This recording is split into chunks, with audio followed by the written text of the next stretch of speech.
নমস্কার বন্ধুরা, কেমন আছেন আপনারা সবাই? আশা করি আপনারা সবাই ভালো আছেন। প্রিয়াস কুকিং ব্লগে আবারও একটা নতুন রেসিপিতে আপনাদের সবাইকে স্বাগত জানাই। আজকে আমি আপনাদের সঙ্গে ভেজ মোমো রেসিপিটা শেয়ার করব। আশা করি আজকে রেসিপি আপনাদের ভালো লাগবে। কম বেশি সবাই কিন্তু মোমো খেতে খুবই ভালোবাসে।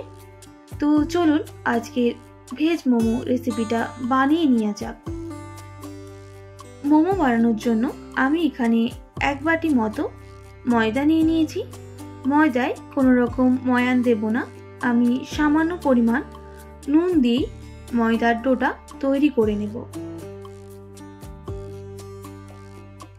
আর নুনটা মিক্স করে নিচ্ছি। এরপর আমি অল্প অল্প জল অ্যাড করে একটা ডো তৈরি করে নেব।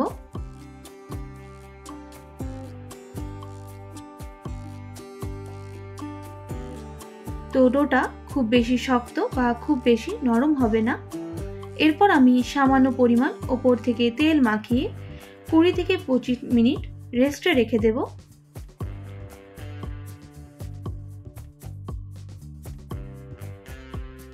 মোমোর জন্য কিছু সবজি নিয়ে নিয়েছি। এখানে লাগছে পেঁয়াজ কুচি, রসুন কুচি, কাঁচা লঙ্কা কুচি। আমি সবগুলো একইভাবে কিন্তু কেটে নিয়েছি। আর লাগছে গাজর, ক্যাপসিকাম, বরবটি। তো দেখুন বন্ধুরা আমি কিভাবে সবজিগুলো কেটে নিয়েছি। এরপর কড়াই বসিয়ে দেব আর কড়াইয়ের মধ্যে দিয়ে দেব সাদা তেল। তেলটা বেশ ভালো করে গরম হয়ে গেলে দিয়ে দিতে হবে পেঁয়াজ কুচি আর কাঁচা লঙ্কা, রসুন। এরপর পেঁয়াজগুলো ভেজে নিতে হবে। তো আপনারা এখানে আরও কিছু সবজি অ্যাড করতে পারেন। আমি এই সবজিগুলো দিয়েই ভেজ মোমোটা বানাবো।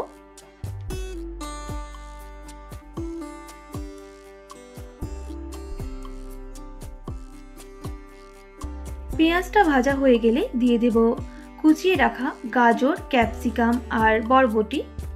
এগুলোকেও বেশ লো টু মিডিয়াম আছে 4 থেকে 5 মিনিট সময় নিয়ে ভেজে নিতে হবে।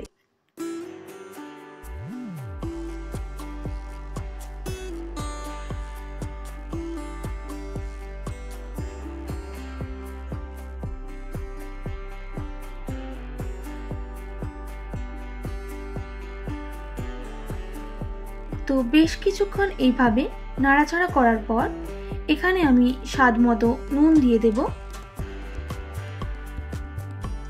তো দেখুন বন্ধুরা এটা কিন্তু ভাজা হয়ে এসেছে। এবার দিয়ে দেব গরম মশলা। যেহেতু আমি ভেজ মোমো বানাবো তাই ঘরে বানানো গরম মশলাটাই অ্যাড করলাম। Soya sauce, red chilli sauce আর সবশেষে দিয়ে দিলাম শেজওয়ান চাটনি।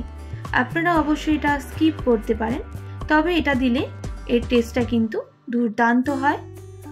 এবার মিক্স করে এগুলো বেশ কিছুক্ষণ ভেজে নিতে হবে।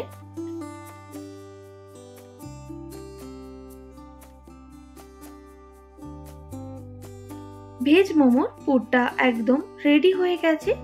আমি নামিয়ে একটু ঠান্ডা করে নেব। আর 20 মিনিট পর ফিরে এলাম। ডোটা দেখুন কত সুন্দর হয়ে গেছে সফট। এবার আমি ডো থেকে ছোট ছোট করে লেচি করে নেব।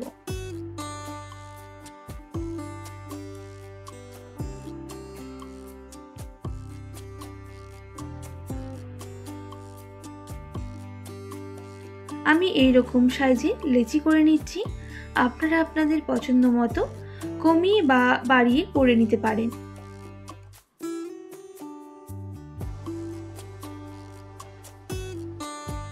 শুকনো ময়দা দিয়ে লেচিগুলোকে বেলে নিতে হবে।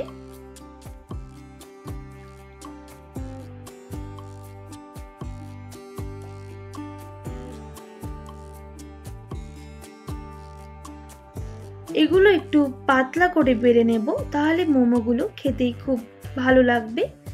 তাই আমি একই মাপে করার জন্য একটা বাটি ব্যবহার করছি। বাটি দিয়ে এইভাবে আমি একটা ছোট রুটির মতো করে নিলাম। এরপর এই ছোট রুটিটাও একটু বেলে নিতে হবে। এইভাবে কিন্তু আমি সবগুলো রেডি করে নেব। এরপর কিভাবে ভেতরে ভাঁজ করছি সেটা আমি আপনাদের দেখিয়ে দেব।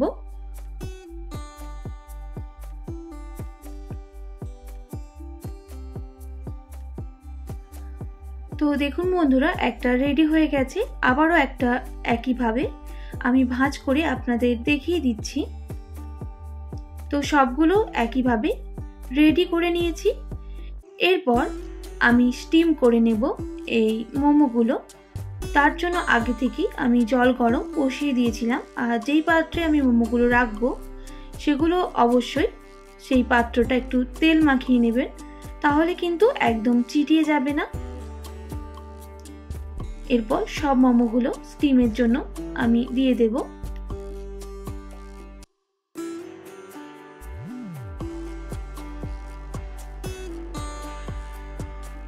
আর ঢাকনা দিয়ে ঢেকে দেব প্রায় আধ ঘন্টা মতো।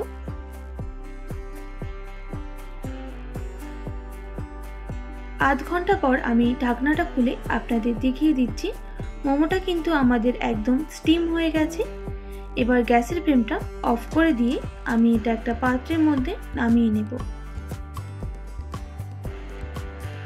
ওই স্টিম মোমো দিয়ে আমি কুরকুরে মোমো বানাবো। তার জন্য একটা বাটির মধ্যে 2 টেবিল চামচের মতো কর্নফ্লাওয়ার নিয়ে নিচ্ছি। আর দিয়ে দেব কালারের জন্য কাশ্মীরি লঙ্কার গুঁড়ো। আর সামান্য পরিমাণ আমি এখানে বিট লবণের ব্যবহার করছি। আপনারা এটা লবণ দিয়েও করে নিতে পারেন। এখানে এবার জল দিয়ে আমি শুকনো উপকরণগুলো মিক্স করে নেব। আর এখানে আমি কর্নফ্লেক্স নিয়ে নিয়েছি, এটা হাত দিয়ে গুঁড়ো করে নিতে হবে। এরপর স্টিম মোমোগুলো কর্নফ্লাওয়ারের জলটায় এইরকম ডুবিয়ে আমি কর্নফ্লেক্সের ওপর দিয়ে দেব। আর ভালো করে কোটিং করে নিতে হবে, তাহলে একটু ক্রিস্পি হবে, না হলে খেতে একদমই ভালো লাগবে না। আবারও একটা একইভাবে আমি করে আপনাদের দেখিয়ে দিচ্ছি।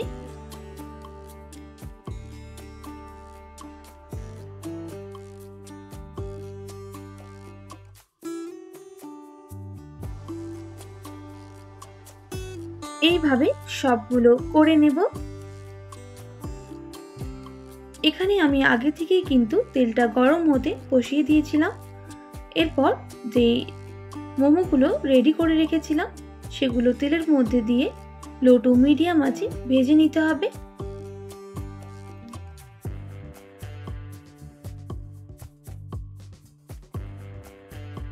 তো এগুলো ভাজা হয়ে গেছে, এবার নামিয়ে নিতে হবে। নামানোর সময় অবশ্যই গ্যাসের ফ্লেমটা হাই করে দেব। তো বন্ধুরা, একদম সব মোমোগুলো রেডি হয়ে গেল। আশা করি আজকের রেসিপিটা আপনাদের কেমন লেগেছে অবশ্যই কমেন্ট করে জানাতে একদমই ভুলবেন না। যদি ভালো লেগে থাকে অবশ্যই একটি like, comment, share and subscribe করে আমার পাশে থাকবেন। বন্ধুদের শেয়ার করতেও কিন্তু একদমই ভুলবেন না। আর পাশে থাকা নোটিফিকেশনটাও অন করে দেবেন, তাহলে নিত্য নতুন রান্নার ভিডিওগুলো আপনাদের কাছে পৌঁছে যাবে। আজকের মতো এতটাই। আবারও নতুন কোনো রেসিপির সঙ্গে দেখা হচ্ছে। ভালো থাকবেন, সুস্থ থাকবেন। আর এতক্ষণ আমার সঙ্গে আমার ভিডিওটি দেখার জন্য অনেক অনেক ধন্যবাদ আপনাদের সবাইকে।